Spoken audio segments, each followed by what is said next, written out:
From the beautiful city of Los Angeles, California, we bring you the Gimme Three podcast.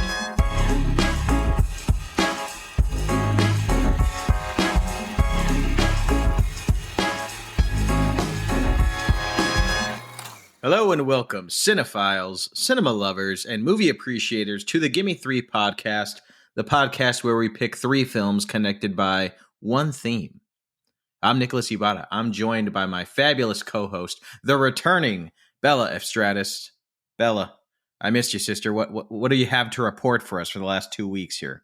I know. Ugh, it's been too long. I'm just so happy to be back and to hear your voice and chat movies. And, we've got a great lineup today as well. We do. Past 2 weeks, it's been good. I've just been catching up on some movies that I've been needing to see lately. I watched Long Legs, which I had been meaning to check out for a long time. Oh, me and Jonathan watched Monsters, Inc., which was a win because he'll never watch baby movies, as he calls them, with me. Movies. But it was his idea, and I was like, shots fired. This is the best day ever. Yeah, no, seriously. So that was a win in my past 2 weeks. Nice. How about you? Yeah, it's been good. I've been just grinding, just working. Yeah.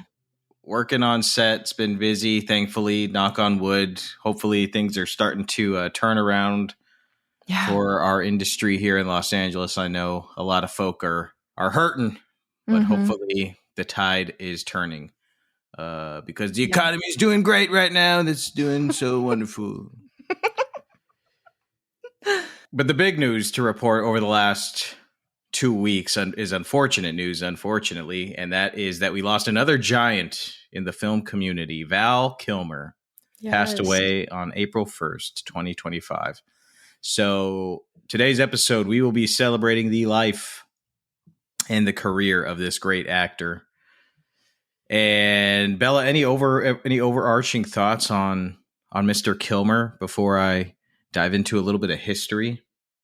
Yeah, I must say, this was, I'm kind of embarrassed to admit, I feel like this has happened the past few tributes, honestly, but this was probably the most Val Kilmer movies I've ever watched. It's really crazy to go and watch someone's filmography and kind of be introduced to their greatness, right after they've passed. It's a very bittersweet feeling. Right. So that's kind of what I was sitting with this past week watching his films. Yeah, and he was quite great. Val Kilmer, he was born in 1959. He grew up in Chatsworth, San Fernando Valley. He was a valley boy. And he was an innate performer, even as a kid. He was always acting in his brother's films when they were growing up, their home videos and their Super 8s and stuff. And the passion and the acting bug took him all the way to Juilliard. Wow. And, initially Kilmer wanted to be a stage actor, but he took a couple on-camera jobs to help make ends meet, including an ABC after-school special called One Too Many in 1983. It was a educational drama about the dangers of drinking and driving. And you know who that co-starred? Michelle Pfeiffer. No way. Yeah, him and Michelle Pfeiffer starred in One Too Many after school special. And if you guys want, check out episode 13 of our podcast for our Michelle Pfeiffer spotlight. Don't want to miss that. Anywho, also in 1983, kind of connected to that, Kilmer self-published a collection of poetry that was inspired by his time spent with the intoxicating Michelle Pfeiffer. Wow. And it was called My Edens After Burns. Ooh. Good luck getting your hands on a copy of that. It is currently going used on Amazon for $2,500. No way. And it was not made in China. So that's just goes to show you how much of a hot ticket that is. But Kilmer's career really took a giant leap when he was cast in the spoof comedy Top Secret, which is hilarious if you want to check that out. It wasn't long after that we saw Val Kilmer joining the cast of Top Gun as Tom Iceman Kaczynski, a film that would change the course of his career forever. So for the next several years, Kilmer would kind of bounce back and forth. He'd be doing some stage stuff. He'd do some on-screen stuff. But at the turn of the decade, 1990, Kilmer would go from accomplished working actor to superstardom. His portrayal of Jim Morrison in Oliver Stone's The Doors, which we'll be discussing today, that catapulted him really into another echelon of performers. He became a box office success and one of the most unsung hypnotic leading men of his time. But his time at the top did feel short-lived, you know. Yeah. Some of his notable later films include Ron Howard's The Missing. You got Kiss Kiss Bang Bang, really fun movie.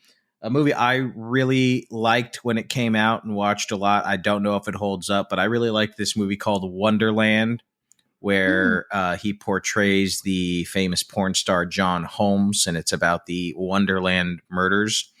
It is not a fun story, but I think he's really good in it. Poetically, speaking of poetry, Val Kilmer's final acting role was as Iceman in Top Gun Maverick, a fitting and beautiful end to an outstanding career. But on today's episode of the Gimme Three podcast, we are focusing on the peak of his career and his stardom. And to start that off, we are going to go inside of our minds, man. Open up the doors, man, of the doors of perception, you know?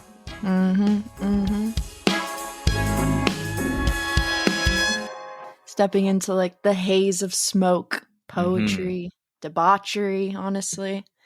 Yeah, we've got Oliver Stone's 1991 music biopic, The Doors. This is a film that I feel like doesn't just tell Jim Morrison's story, but it almost kind of like seems like it's trying to live inside his mind, which I think makes it a pretty unique, like dramatized biopic. You know, it's certainly not the most like historically accurate in the ways that others might be, but it gives you something a little bit different. Yeah. Val Kilmer obviously takes on the challenge of playing this leading man, an icon of music and culture and history, Jim Morrison himself. It's truly a fantastic performance, like eerily accurate, completely unhinged, and apparently Kilmer sang most of the songs himself in this film so well that even the surviving band members had trouble telling his vocals apart from Morrison's, which is pretty incredible. So obviously Val Kilmer brought it to this film. At his side, we've got a stacked cast with 90s princess Meg Ryan as Morrison's longtime girlfriend, Pamela Curson. We also have Kyle MacLachlan as keyboardist Ray Manzarek, Frank Whaley as guitarist Robbie Krieger, Kevin Dillon as drummer John Densmore, and cameos even from Billy Idol and Kathleen Quinlan. And, you know, making a musician biopic is always a pretty bold venture, especially one about one of the most iconic musicians of all time. And, you know, getting this film made was kind of its own epic odyssey in a sense. Over the years, directors like Scorsese, De Palma, Coppola, Friedkin, and even Tarantino had all talked about, like, I'm going to do it. I'm going to make a Doors biopic at one point or another. Right. But it was Oliver Stone who finally took the leap. To be fair, I'm sure once he saw Kilmer's 8-minute audition tape where he had completely transformed into Morrison in like all these different stages of his fame. And I think in that moment, Oliver Stone was like, yeah, we've found something pretty extraordinary, something we can't pass up. It really just fell right into his hands with that one. Oliver Stone also brought in the surviving bandmates for input on the film. So we had like Robbie Krieger, who was originally opposed to a biopic, but actually changed his mind after meeting Stone. The one who was like, hell no, I'm not doing this, was Ray Manzarek. And he was just really not on board. He also hated the idea of this film being kind of like a Morrison heavy narrative. He wanted like an equal ensemble portrayal of all the bandmates. And so ultimately he refused to participate in the making of this. You know, some will say that, you know, they suspected he may have been a bit jealous of Oliver Stone as a film lover himself. Maybe he wanted to direct it himself. So some food for thought there. But anyways, what we got instead is a hypnotic, hallucinatory trip through the life of a man who was equal parts rock star and poet, sex symbol, self-sabotager. And throughout the film, Kilmer really doesn't just play Morrison, but it feels like he channels him. Oh, yeah. He's breaking on through to the other side, man. So anyways, Nick, what do you think of The Doors and Val Kilmer's performance as Jim Morrison?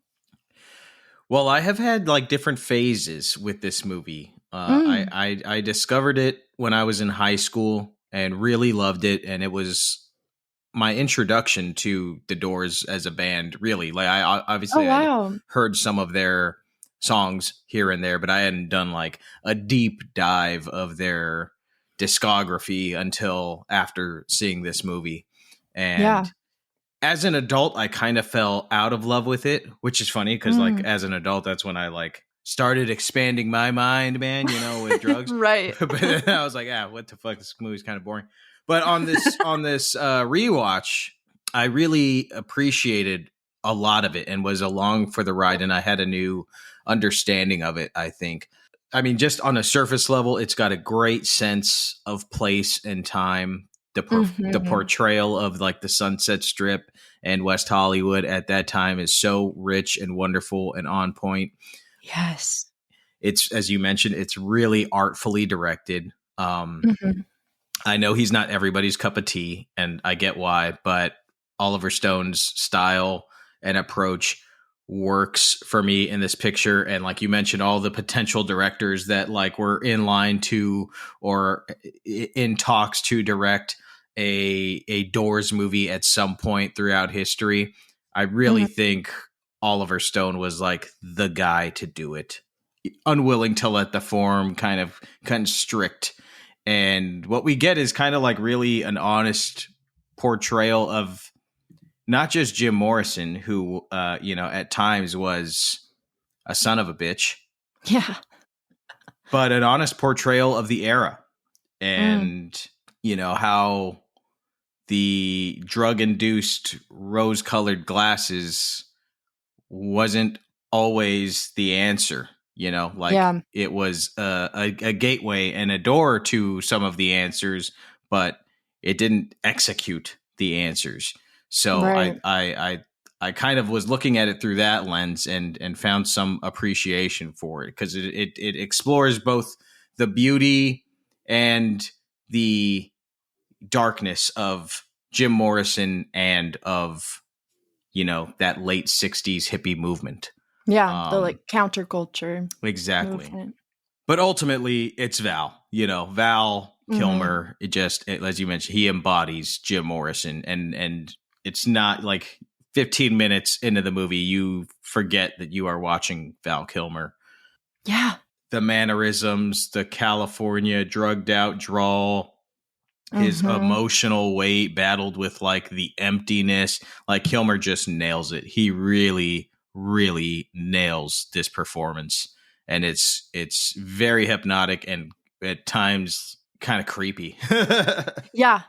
Those scenes, it's almost like every scene where his eyes are like his pupils are all dilated and it makes him look so crazy and like so scary. Like I would be so scared of that man in real life if I saw him walking towards me. Well, yeah, he wore special contacts to dilate his pupils. He wasn't actually on acid while filming. Imagine. Oh yeah, they killed it. The acid looks and all of that. It really, really sold me. I was in it. It was fun. It was fun to see. This was my first time watching it, and it was really fun because I had kind of forgotten how much I loved The Doors when I was like 16, and I hadn't listened to them in a long time. But it's amazing how many songs are in this movie too. Like, I think there's like 24 Doors songs in this movie. Yeah, which is crazy. They cram them in because they're not always performing in them. Sometimes they'll just like throw a track on as people are talking or during a montage or one of my favorite sequences, even though it's like very upsetting, is the Thanksgiving scene Yes. where Pam has made this duck and they're preparing to have all of their friends over for Thanksgiving, and Jim has dropped some low-grade acid. It's just no big deal. Let's just low-grade acid. So anyways, he convinces her to take some of this low-grade acid. He seduces her with his fucking sexy voice, and she's like, yeah, I can't resist you. So anyways, she's tripping balls and going through like a shoebox full of his poetry and lyrics, and she's just like, oh my God, I'm just in love with this writing, and you're not presenting yourself the way you should be presenting yourself. You got to get organized and all this. Meanwhile, the duck's burning. All their friends are showing up, including Jim's like renegade friends who are like filthy bikers. Oh yeah. And the party just turns into a fucking disaster. Pam and Jim are just screaming at each other, and they have Love Me Two Times playing in the background, which is one of my favorite Doors songs. And the music is just hitting right at the right moments. And Jim whoops out a knife and acts like he's going to like stab everybody at the party. And then she takes the knife from him and she's coming at him with the knife. He's like, kill me. And then it's just like, my God, what a scene. What a scene. It is unforgettable. I don't know if that actually happened, but yeah, I think I read that two of the like biggest scenes that in the movie that are so memorable like that didn't happen. And the desert scene, apparently, when they all go out to the desert and he's like, come on guys, like let's take some peyote in the desert and bond.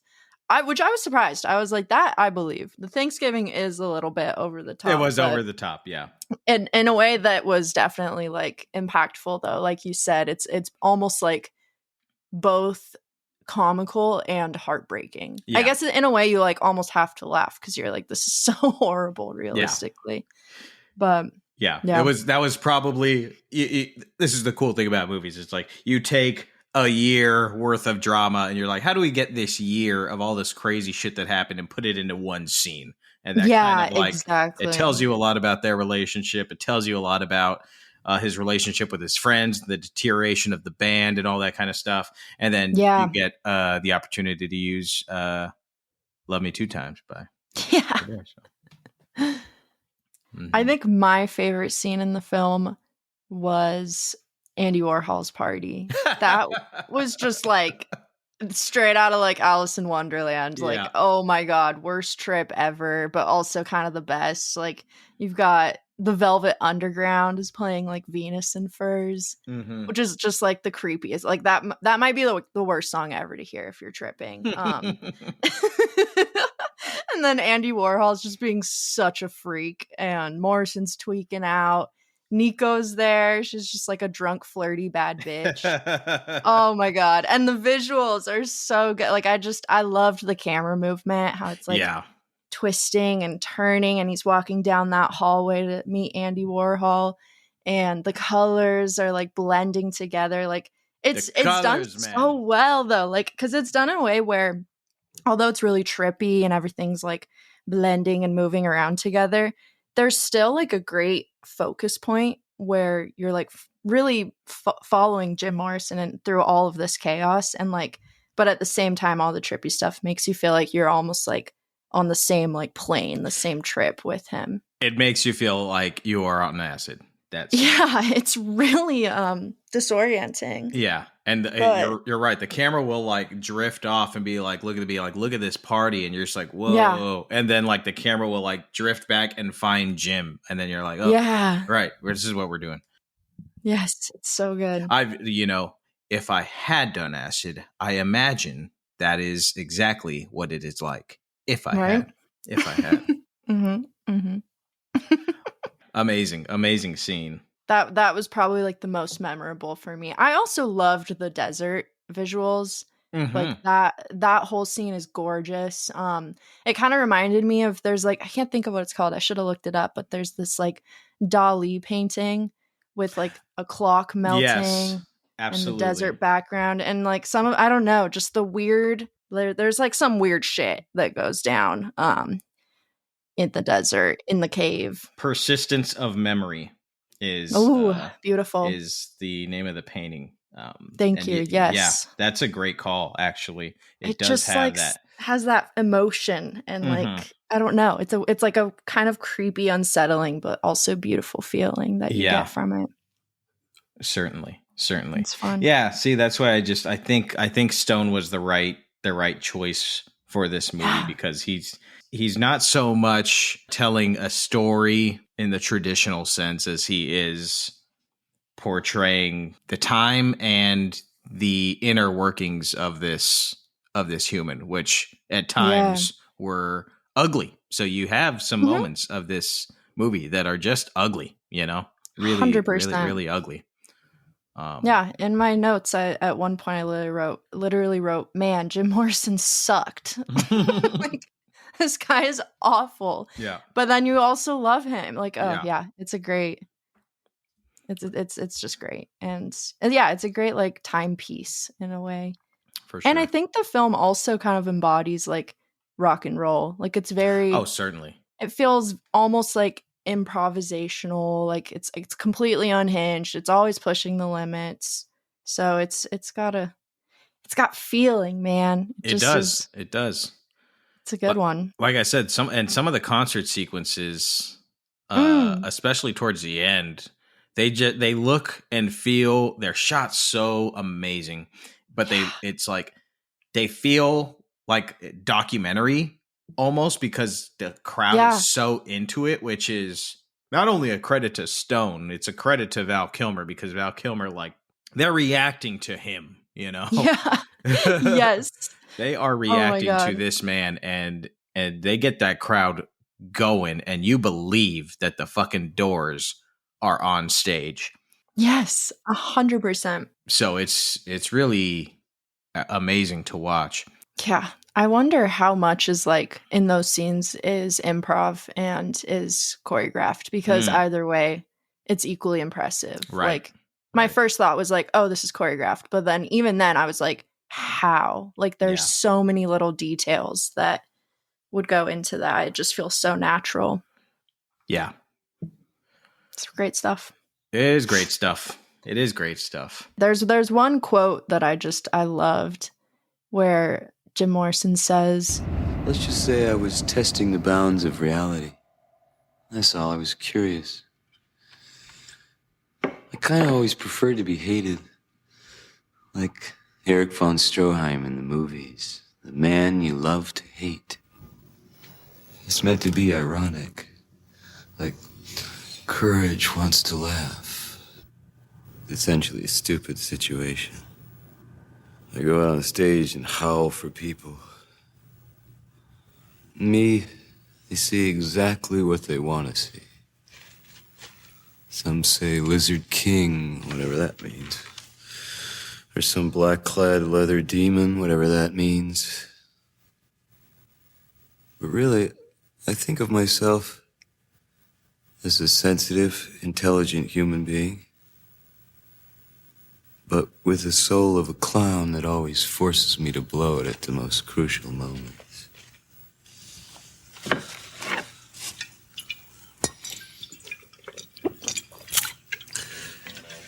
A fake hero. and I feel like that line just really sums up like everything that you see in this. And it hits you. It hits me in my heart a little bit. 'Cause It I'm like, does. Yeah. it explains so much about this person and what It he's going through. it explains so much about him, and there's something about that line that, I don't know, maybe it's just me, but it feels a little universal. Like, it feels, Yeah, it's like, okay, I can relate to that. I get it. totally. I Yeah. get it. And you know who else got it? Val Kilmer, because Val Kilmer, Mm. in his documentary Val, which, is all comprised of footage that he shot from him being a teenager all the way throughout his career.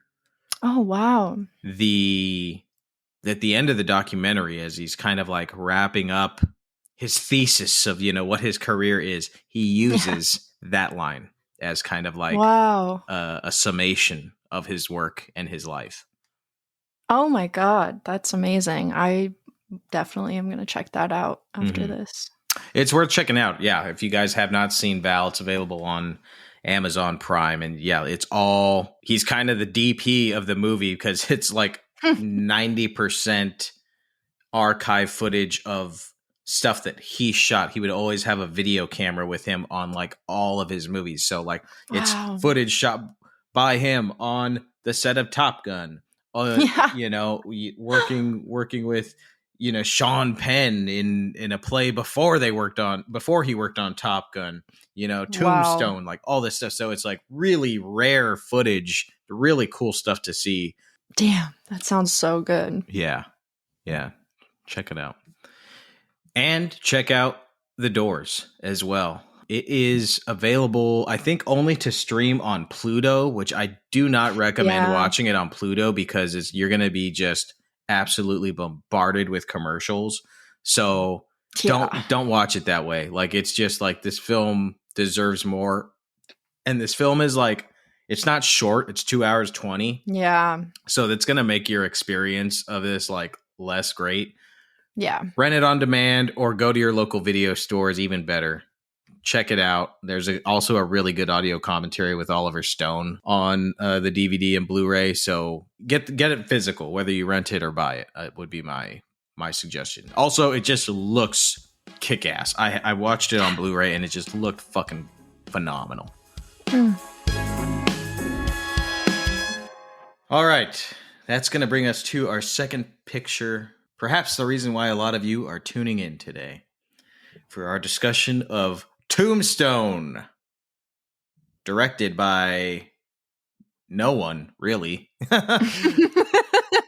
Credited to be directed by George Cosmatos, but we'll get into that later. Written by Kevin Jarre. This film has one of the most stacked casts of hunks, just bona fide hunks, ever to grace the silver screen. We've got Kurt Russell as Wyatt Earp. We've got Val Kilmer as Doc Holliday, Sam Elliott, Bill Paxton, Powers Booth, Michael Biehn, Charlton Heston, Jason Priestley, Thomas Hayden Church, Dana Delaney, Dana Wheeler Nicholson. This is just to name a few. I could go on for another 10 minutes talking about this cast, but anyway. Yeah, seriously, every name is insane. Yeah, if they were an actor, a white actor in the 90s, they are into it. Yeah. Tombstone follows Wyatt Earp, a man who made a name for himself as a lawman and a peacemaker in Dodge City, Kansas. And I mean, he made a name for himself. When he introduces himself, Wyatt, most people do not even believe that it's really him.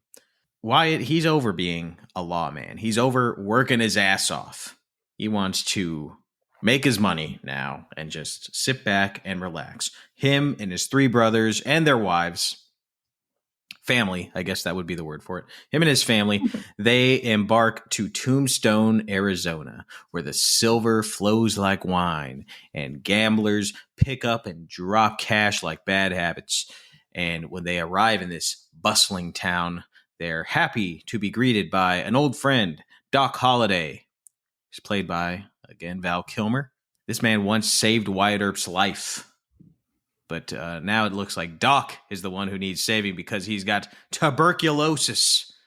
And he is drunk. Always drunk. He's a drunk man. The Wyatt family is not happy to be greeted by the ruthless, vile gang called the Cowboys. And these cowboys are lawless, heartless, and if you so much as backtalk them, they will just kill your ass. They will kill your ass. They have overtaken this town of Tombstone. They basically run the town. And Wyatt Earp's like, well, we'll just mind our business. We're just here to make money. We're just here to make money. And they do that. They're making money. They're, working at a saloon, and they're making some land investments, and they're making money. And then somebody says to them, you know what, God damn it, you're making money all over our town, but what are you going to do? You're letting this town die, and his brothers start to be like, you know what, maybe these people are right. We're just making money. Meanwhile, the town is dying, the soul of this place is perishing. And Wyatt Earp says, no, let's make our money. And he's convinced. He gets convinced because there's only so much you can take. There's only so much shit an Earp can take. So Wyatt Earp, his brothers, and Doc Holliday, they essentially declare war. Because what started out as misdemeanors from the cowboys started turning into death. Death turns into a war, and this war gets personal. It's the Earps versus the Cowboys in one of the most memorable and quotable Western films of all time. Tombstone. Bella, what'd you think of Tombstone? Oh my God, I loved this movie. I didn't know how much I was gonna love this movie, but nobody does until yeah, they see it. Literally, I was like getting so hype watching it. It was just so much fun. It's just a great like Western epic. Yeah, honestly, like it goes on and on and on, but you don't really want it to stop. Yeah, I guess I had kind of forgotten how much I actually do love Westerns. I like grew up watching a lot of them with my grandpa. So there's kind of like a nostalgic feeling to it. I'm sure he would have loved this movie or loves, I don't know. I've never talked to him about it, but I'll have to now because this is a great cowboy movie, I guess, in a way. But also it's different. It's like, I don't know. I'm struggling to articulate it, but I enjoyed this so much more than I expected. And obviously a huge part is the cast. Like Val Kilmer is amazing in this film. Like one of the most memorable performances. I also am in love with Kurt Russell. Yeah. So that was a whole thing throughout this. I couldn't believe Billy fucking Zane was in this. I was geez, yeah. I didn't even mention Billy. I didn't even mention guy's Billy coming Zane. Back. Billy Zane with the hair. Yes. Oh, it's just like, it's so much fun, you know, especially having like a stacked cast like that. You just get more and more people that you recognize throughout it. But it's not one of those where you're like, oh, that's that guy. Because you almost can't tell. Like they really fit into the time period and the characters and the costumes. Like all those handlebar mustaches look great on them. The voices. All real mustaches, by the way. No way. Yeah, oh, yeah. That's awesome. Yeah, like Thomas Hayden Church. I was like, oh my God. I did not see him coming in this, but he killed it. He's such a baby. Yeah, he's so young. It's crazy. One of my first thoughts, I must say, was, did this character, Sam Elliott's character in this, like, is it directly related to his character in The Big Lebowski? Because it's like the voice, the look, like I almost feel like they just plucked him out of Tombstone and were like, wait, it'd be so funny if this guy was I think the that's just Sam Elliott. I just or is that I think any like 90% of movies you watch Sam Elliott in, it's this guy. It's this guy. It's just I love it. I'll watch all of them. He kills it.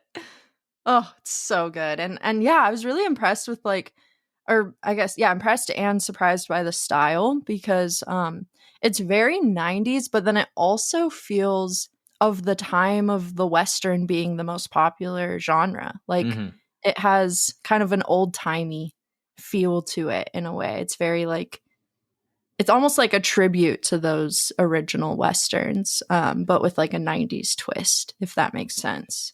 Yeah. Like in the way it's shot sometimes, or the drama is a bit. It's melodramatic for sure. Yeah. Yes. Thank you. I was struggling to find the word. Exactly.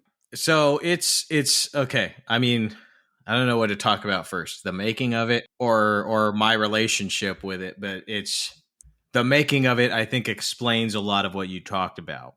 Okay. Yeah. But I'm going to talk about that in a little bit. Yeah. First, I'm going to talk about Val Kilmer. Yes. His generational performance. Once you see him as Doc Holliday, you never forget it. It is a physical and emotional performance and the embodiment of what it is to be fucking cool. I wanted to be Doc Holliday so badly when I was a kid. And I remember the scene that did it was they're in the saloon Wyatt Earp is there with his brothers, and Wyatt Earp's the dealer for the poker, and Doc Holliday's by his side, and everybody's having a grand old time. And in walks the Cowboys and Curly Bill and Johnny Ringo, and it's their first encounter with these fuckers. There's this tension between Doc Holliday and Johnny Ringo, and it's so palpable. You could cut this tension with a knife. Doc does not waste much time at all. He just goes for it. He's like, look, honey, it's Johnny Ringo. What do you think? Should I hate him? You must be Doc Holliday. That's the rumor. You retired too? Not me. I'm in my prime. Yeah, you look it. You must be Ringo. Look, darling. Johnny Ringo. The deadliest pistolier since Wild Bill, they say. What do you think, darling? Should I hate him? You don't even know him. No, that's true, but I don't know. There's just something about him. Something around the house. I don't know. Reminds me of me. No, I'm sure of it. I hate him. He's drunk. In vino veritas. Agic voragis. Creda Judaea sotella non ego. Eventus stultorum. Magister. In pace requiescat. Come on, boys. We don't want any trouble in here, not in any language. That's Latin, darling. Evidently, Mr. Ringo's an educated man. Now I really hate him. What's it, Johnny? I hear he's real fast. And he's like, ooh, he reminds me of me. Yep, I'm sure of it. I hate him. It's like so many good lines. So anyways, there's this tension's just building, and Johnny Ringo shows off how fast he is with his draw, like how fast he is with his gun. And he does all this quick, flashy hand movements with his gun, and he's swinging his pistol around and all this shit. And everybody's like, whoa, we love guns. Fuck yeah, that guy's good. That son of a bitch. And, holsters the gun. Everybody's like, bravo, bravo. Excellent, excellent. And then it gets quiet again. And Doc Holliday does the same movements that Johnny Ringo just did, but with his shot glass. And, everybody laughs and has a good time, and he holsters it, and it like diffuses the scene. And at that moment, watching this as, I don't know, a 5-year-old or a 6-year-old, however old I was when I first saw this, which is very young, I knew, and I realized, if you can make people laugh, you can not only diffuse situations, but you can get pretty goddamn far in this world. So if you like me, and my sense of humor, and sometimes I'll admit I use sense of humor in points where maybe it's not appropriate, but it's an attempt to diffuse a situation or to lighten the mood.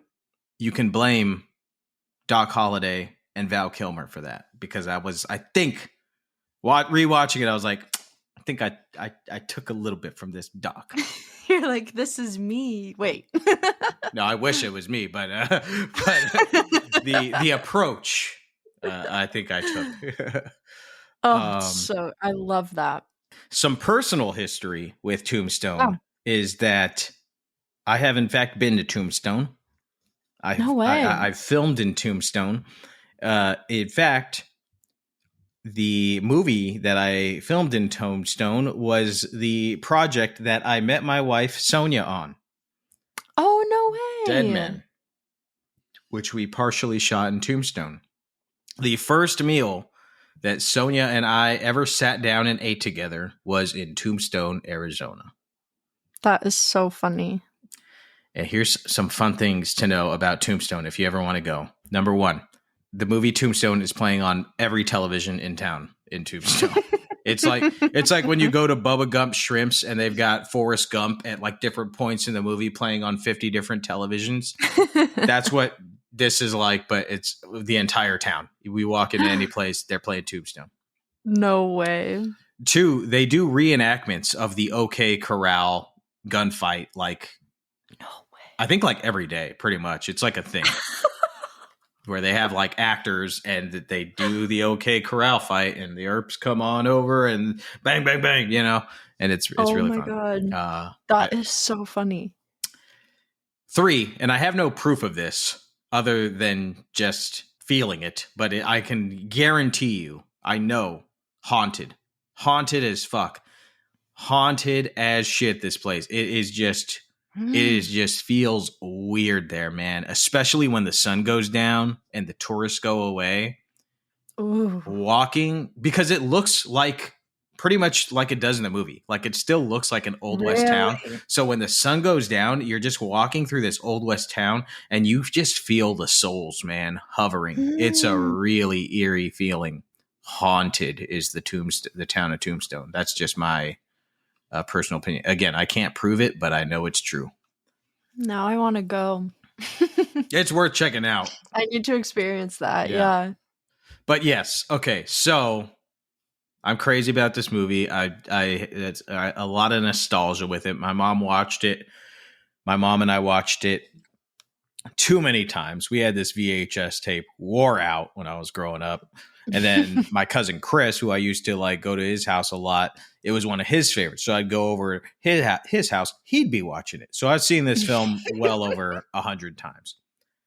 That's awesome. I still love it, but there are now, as a cinema educated human, I do see there are some crazy plot holes. The film's a little disjointed. Yes. And I'm going to explain why in today's segment of Gimme Three Pieces of Trivia for Tombstone. Woohoo!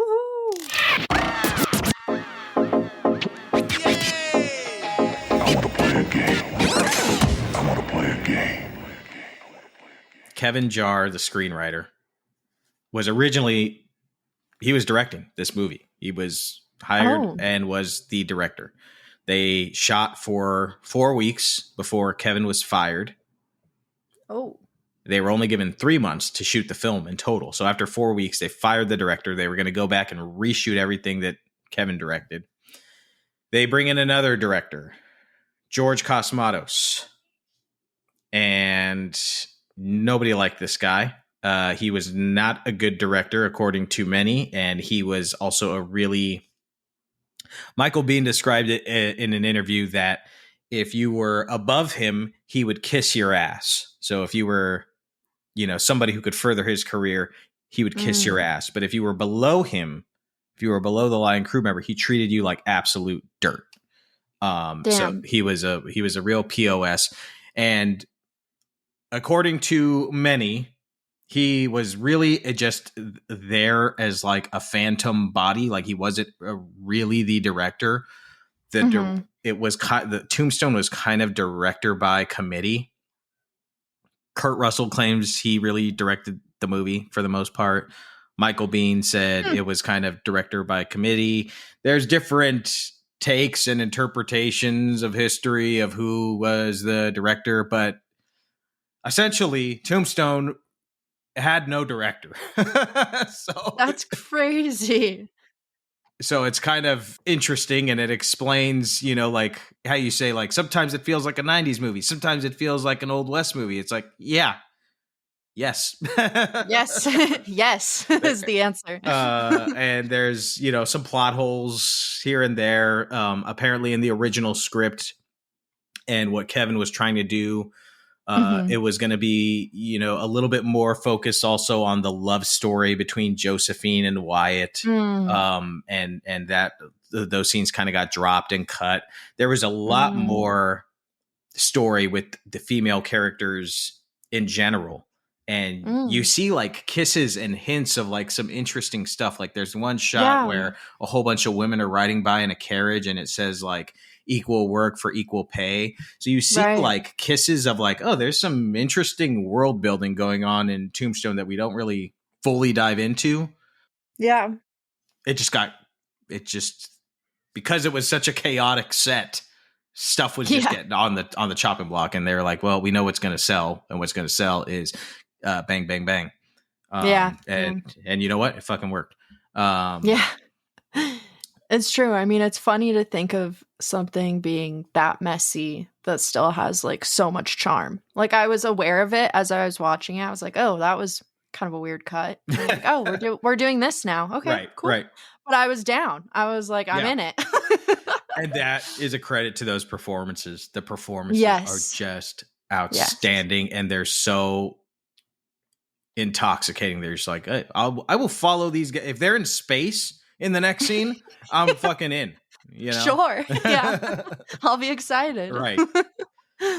God, it's so true. All right, give piece of trivia number 2. The film is missing 2 Earp brothers, James and Warren, who were not in the movie, but they were in Tombstone during this time period. One of the brothers, in fact, Warren, I think, was a part of that OK Corral gunfight. There's just too many characters. There's so many. There's just too many speaking roles. We have to cut out a couple of Earp brothers. So yeah, fair enough. We got some good ones. Yeah. Okay, now this one is really trippy. Are you ready to be tripped out, Bella? I'm ready. Val Kilmer was born in 1959, right? Mm-hmm. In that same year, 1959, one actor portrayed Doc Holliday in 3 different Western TV series in 1959.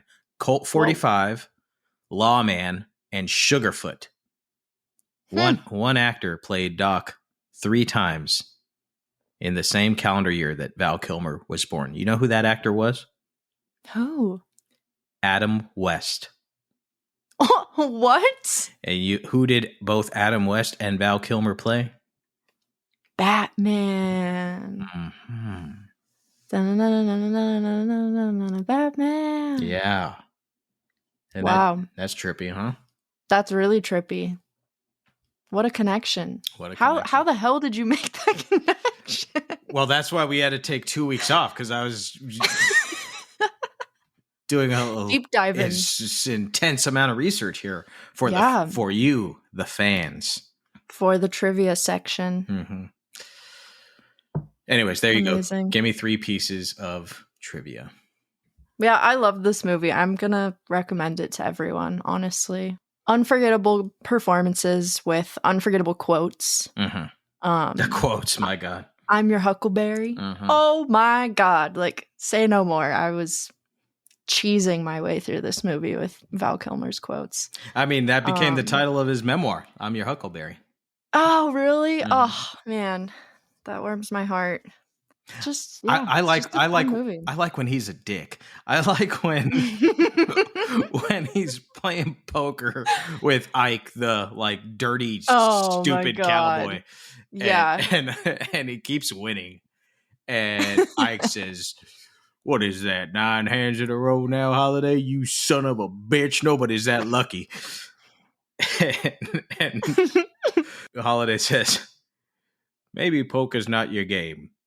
I know. Let's have a spelling contest." He's so good. He's so witty and just like unforgiving. Like he's like, I don't care. This is just how it's going to go. Yeah, Ike. I was surprised how much Ike was in that movie. He's literally like Smee, like in like Captain Hook's right hand doofus. You're like, why is this guy running leading the charge all these times and then running away? He is the quintessential stooge. Yes, completely. He's so good at it.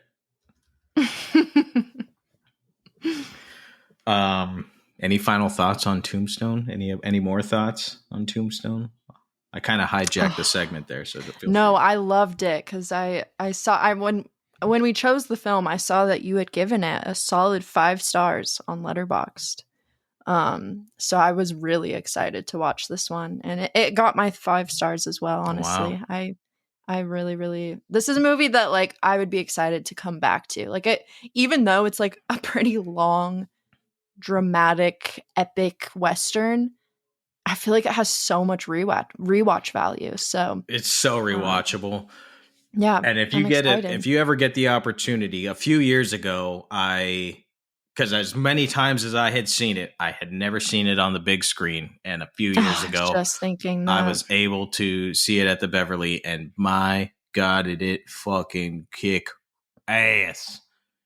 I need that. Oh my God. Also, I have to shout out the music. The score's the awesome. music rocks. Yeah, it's so exciting. And just the music when they're like charging on their horses into battle. Oh my God. It gets your blood pumping. There's that scene. It does. Where Wyatt Earp has got the shotgun, and it's like, okay, bullshit time's over. And he goes, "You tell him I'm coming. And hell's coming with me, you hear? Hell's coming with me." And the music goes, dum, dum, dum, dum, dum, dum, dum. And then got the guys right on the horse, and you're like, kill them motherfuckers! Kill them fuckers! God, perfectly said, word for word, how I felt watching this. It just goes to show you what movies can do. Because I don't advocate for killing people. But when he says, for those who know us and hear us talking like this. But when he says hell's coming with me, and that score kicks in, you're like, I want to see them fuckers killed. Yeah. Killed. Oh my God, it's so true. It's amazing. The power of cinema. The power of cinema. The power of Tombstone. Tombstone. Yes. Where in the F is this available? Tombstone is on Hulu right now. Okay. You can stream it on Hulu. I believe it is also on Prime, Amazon Prime. Wow. So yeah, you can stream it both those places, rent it, hit your local video stores, which is what you should do. Definitely check it out, no matter what. We want to hear what you guys think. I really want to hear what you guys think of Tombstone. Please let us know. All right, my friends. I'm a little excited right now, so we gotta take a break. Yeah. Catch our breaths. During that break, we're gonna tag in Gimme Three producer, LADFF director, and my wife, Sonja Mereu, who I met in Tombstone, Arizona. Or not met in Tombstone, Arizona, but we worked together in Tombstone, Arizona. And she is going to hook us up with a segment, her weekly segment called Sonja's Movie Minute. So stick around for that and much more right here on the Gimme Three podcast.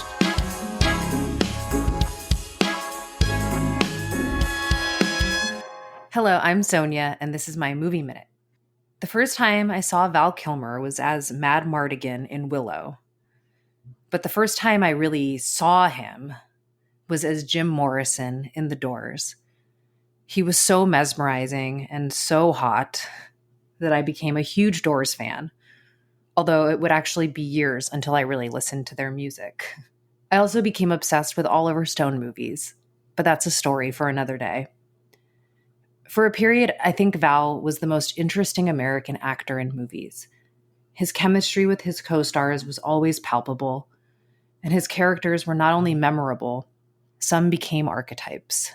One of my friends even attributes Val's Batman with helping him acknowledge his homosexuality.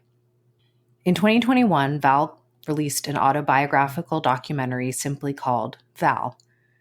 It might be a little egotistical to make a doc about yourself, but I thought it was a great choice. He was unhealthy and probably knew that he didn't have a lot of time left, so he decided to tell his own story and shape his own legacy.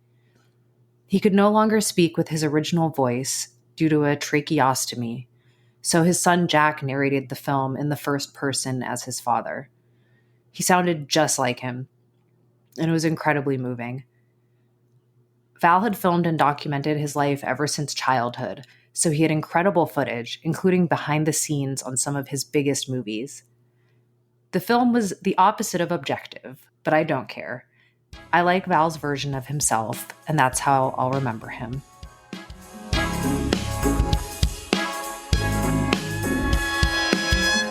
It's the Gimme Three podcast, everybody. And on today's episode, we have been discussing the life, the career of one Val Kilmer. Rest in peace. Before the break, we discussed The Doors and Tombstone. But now Bella's going to bring us home with another movie. Another movie. Surprise!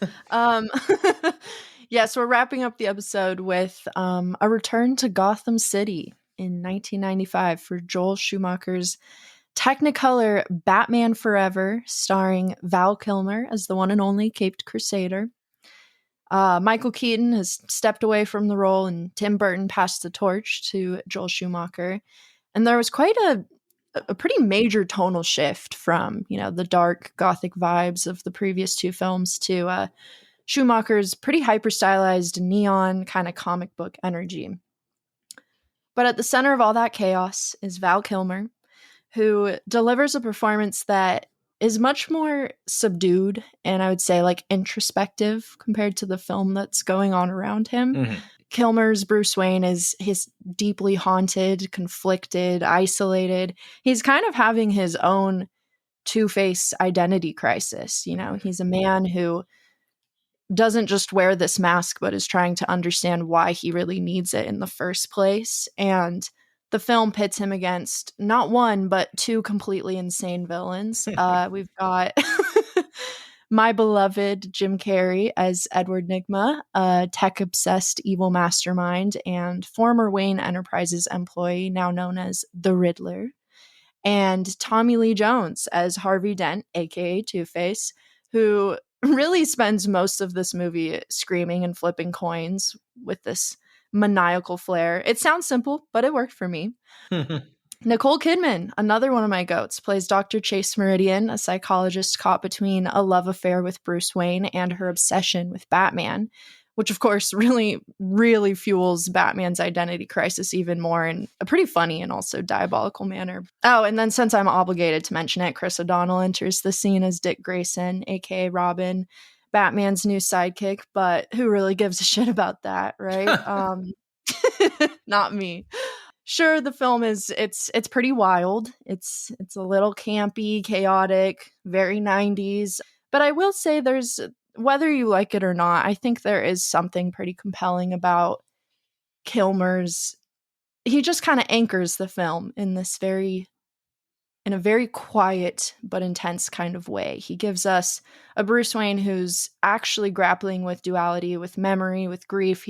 It may not be like the most universally beloved entry in the franchise, but it's definitely a unique and iconic chapter in Batman's cinematic history and a key piece of Kilmer's own legacy. So, Nick, what do you think of Batman Forever? We're finally completing the trilogy. We've talked about all three of them now for different episodes, which is kind of funny. Yes. Unfortunately, it's a quadrilogy, so if we really want to compete it, we're going to have to watch right. Batman and Robin, which is, well, if you thought this was campy, get ready for that. Anyways. I can't do it. Batman Forever.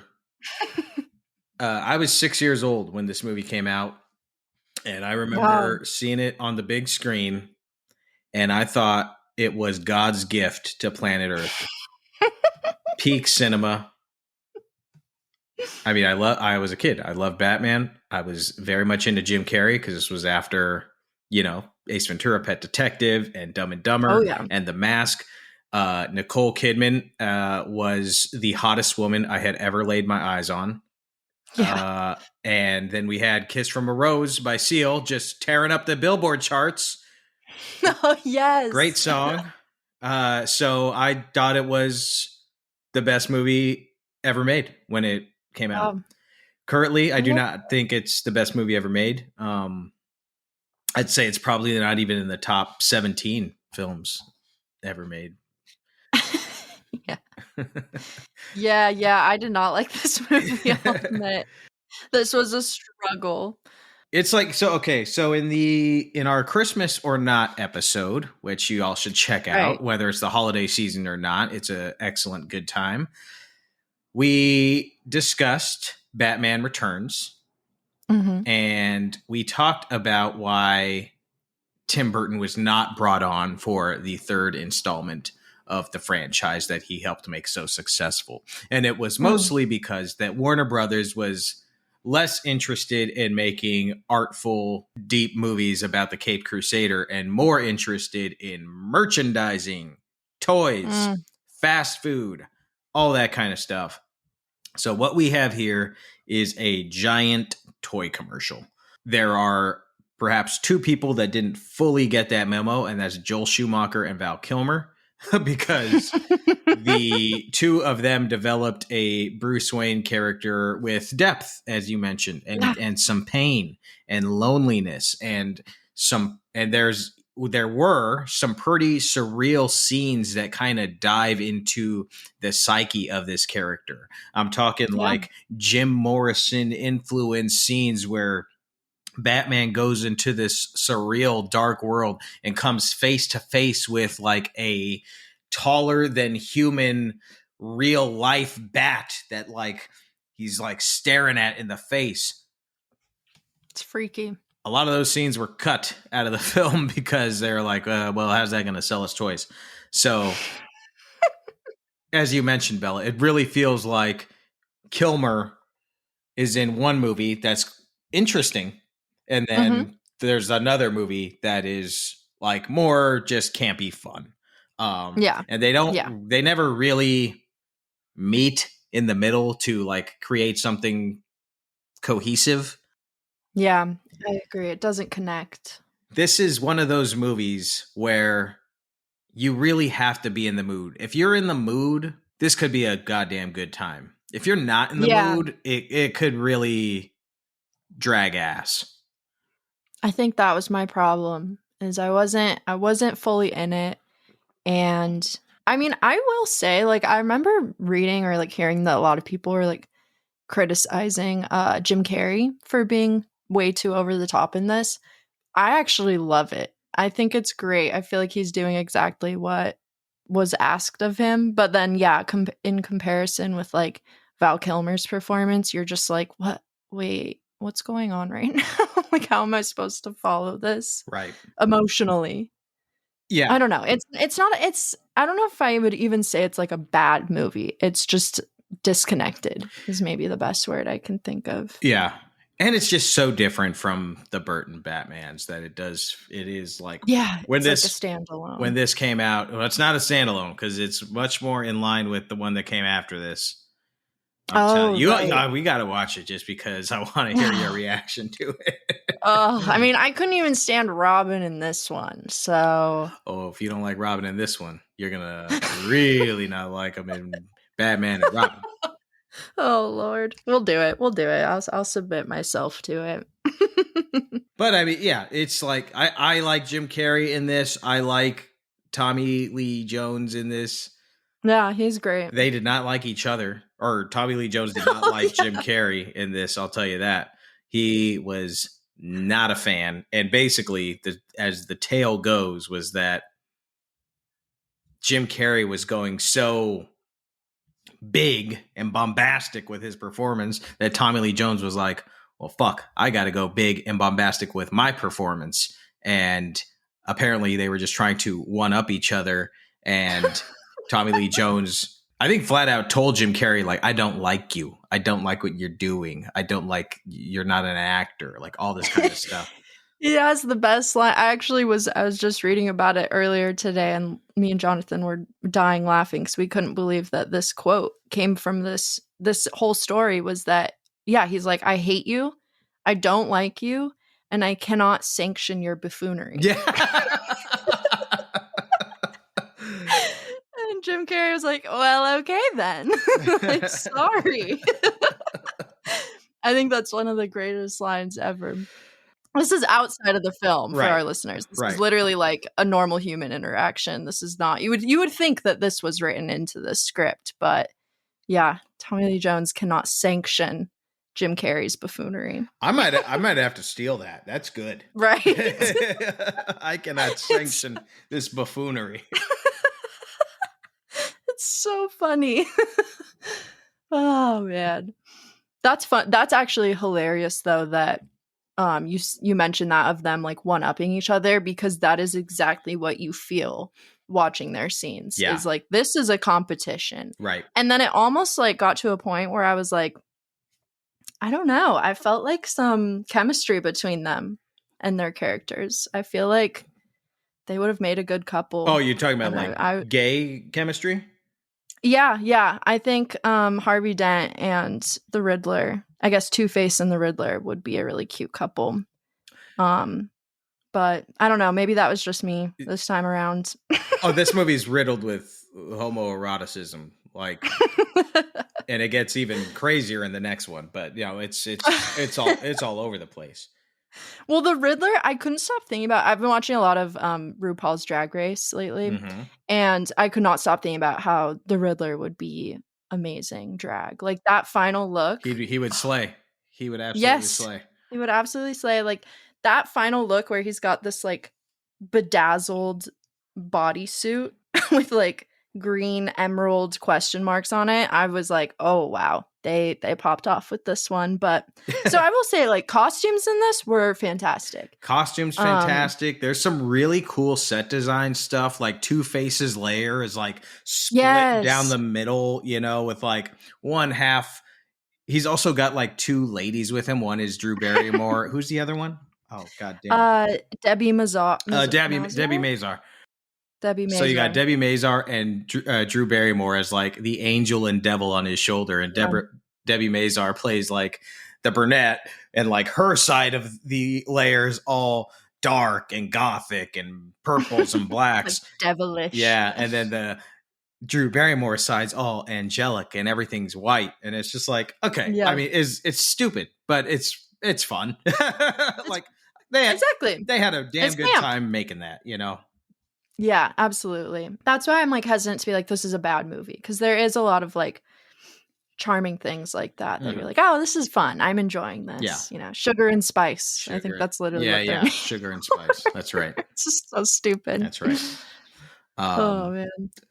But yeah, and then Nicole Kidman, I mean, she doesn't have much to do from a performance standpoint, but my God, she is just a vision in this movie. Stunning. Yeah. Stunning. Yeah. The hair, the makeup, it's just, everything. Her eyes, like, she's amazing. I love her.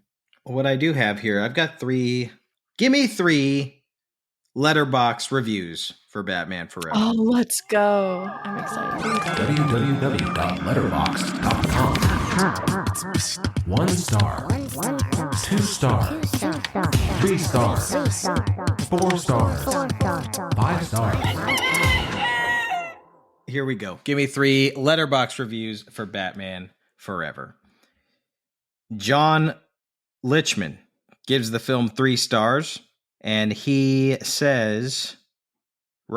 reviews, one of the greatest shots of all time is the file footage of Tommy Lee Jones having acid thrown at him in court, and a sudden cut, in parentheses, in archival footage of Batman seated in the first row of the court, leaping over the guardrail. It just shows you where this movie's playing at. Oh my God. Okay, so here's another perspective here that we're talking about. So we got Alex Hunter, who gives the film 3.5 stars. His review: what a tragedy that Joel believed fans hated him for misunderstanding the character, when in reality, I think he understood Bruce Wayne and Gotham in such a personal, tragic way. People talk about the homoerotic nature of Joel's Batman, but never beyond the aesthetics. Repressed men trying to fit into an insane society that rejects trauma, forced to hide during the day. Free to be who they are once the sun sets and the neon lights start shining. Edward Nygma looking for someone who is pretending to be normal, straight, acceptable. Bruce trying to accept the hidden parts of himself. Chris O'Donnell here is the best Jason Todd, with the name of with the name and Circus of Grayson we've gotten. Release Joel's cut, please, because there is somewhere hidden in some archive a Joel Schumacher cut that is supposed to be his full vision of what this movie was, which you can see hints of it are kind of, like as we said, there's some gay undertones here. But that's an interesting it's an interesting perspective and take on the film that I enjoy. I like that a lot. It actually makes a lot of sense because it does tap into all like those things that I was like, I'm kind of feeling this, but they're not committing to it. Right. I like that. Right. Final review from Coffee gives it 3.5 stars and a like. Joel Schumacher and Tim Burton were the only motherfuckers that understood the best way to make a Batman movie is to make everybody want to have sex with each other. We need more fetish superhero movies, and nerds should be held responsible for the fact that we have not gotten any since Batman and Robin. And you know what, Coffee? I fully agree. Bring back the horniness in superhero movies, because ever since then, in my opinion, they have been bland, formulaic, and just frankly shitty. Nah, we need horny. That's why we've got this is why we've got the fucking kids today, all the Gen Z. They don't know how to have sex. They don't know how to talk to their opposite sex. It's because they've been fed these Marvel movies that are devoid of sexuality. God, it's a fair point. You should write an essay on that. I should, but I don't have time. But I'm not going to. Someone else can do it. Someone else listening. Yeah, Coffee, if you're listening, elaborate on this. Write an essay and I will sanction it. I will sanction that buffoonery. Oh, man. That's good. Gimme Three letterbox reviews for Batman Forever. Those were great. I loved it. Yeah, I mean that's the movie. Batman Forever. It's a good, if like I said, if you're in the mood, it could be a really good time. Yeah. I also will add that like watching, it was really fun to go and see Val Kilmer's take on Batman, especially because it, like we're saying, it's such a unique character, like a unique version of him that they wrote. And God, Val Kilmer he just knows how to deliver, at least in all three of these. He knew exactly what was needed of him and then goes above and beyond and makes it even more unique to like himself, if that makes sense. So and it was a really difficult performance for him because he said in the bat suit, like it weighed 100 pounds. Oh my God. He couldn't move. He couldn't hear. Like he could not hear a fucking thing because it like was so heavy. And the rubber like clasped down on his ears. So he was when he was in the suit, he was having to perform by basically lip reading. Oh my God, that's insane. So challenging role. And I know I got shit for this last time. I don't know if we were talking about it on what episode did we talk about Batman on? That would have been our Jokers. Oh, yeah. We did Jokers Are Wild. Yeah, for Jack Nicholson. Yes. And I think I had mentioned that I was like, Michael Keaton was my Batman, and I was not a fan of like the Christian Bale interpretation of Batman. I don't like Christian Bale's performance as Bruce Wayne. Watching this, I'm like, yeah, I'd take Kilmer over Christian Bale too. Like, honestly. Really? I just like, because there's stuff going on there. You could tell there's something happening. There's a lot. Yeah, that's so Christian true. Bale is just a man that moves the plot around. And then from time to time puts the suit on and then talks like this. And it's just like, oh. Yeah, there's no emotion. God. There's no emotion. No emotion. So anyways, just to get one more jab in. Before we just to get more hate mail. No. And if you want to send us hate mail, you can do so by messaging us on Instagram at Gimme Three Podcast. That's GIMME spell out 3. Gimme Three Podcast. You can also send us a text message. We want to hear, what do you think? Do you think Val Kilmer is better than Christian Bale as Batman? Personally, I do. But if you disagree, let me know. And let me know why, motherfucker. You can do that by scrolling down to our episode description and clicking on the link that says send us a text message. Click that link. It's going to go directly into our inbox. And if it's funny, witty, intriguing, educational, we will perhaps even read it on air here. Bella, do you want to tell the lovely folks where they can find you on the socials? Yes, you guys can find me on Instagram at Portrait of a Cinephile or on Letterboxd at Beth Stratus. That's just B and then my last name, F Stratus. You can find me on Letterboxd, on Instagram, and on Blue Sky at Nicholas Ibarra. Ibarra is spelled with a Y. And if you guys want to support the show, if you love what we do, or even like what we do, there's a few different ways you can support us. Number one is you can download our episodes or set our podcast to automatically download. Downloads really help our podcast out. You can leave us a review, subscribe. Those help us out. And also you can, if you really want to support us, you can, for just $5 a month, which is basically cheaper than everything in existence these days in this economy, $5 a month, you can support our show by subscribing to our Patreon. We have bonus episodes up on there, and it just really helps us keep the mics on and keep on chugging along. So sign up for our Patreon for just $5 a month. Once again, we want to thank you all for listening to our episode about Val Kilmer. Thank you all for listening to the Gimme Three podcast, and we will see you at the movies.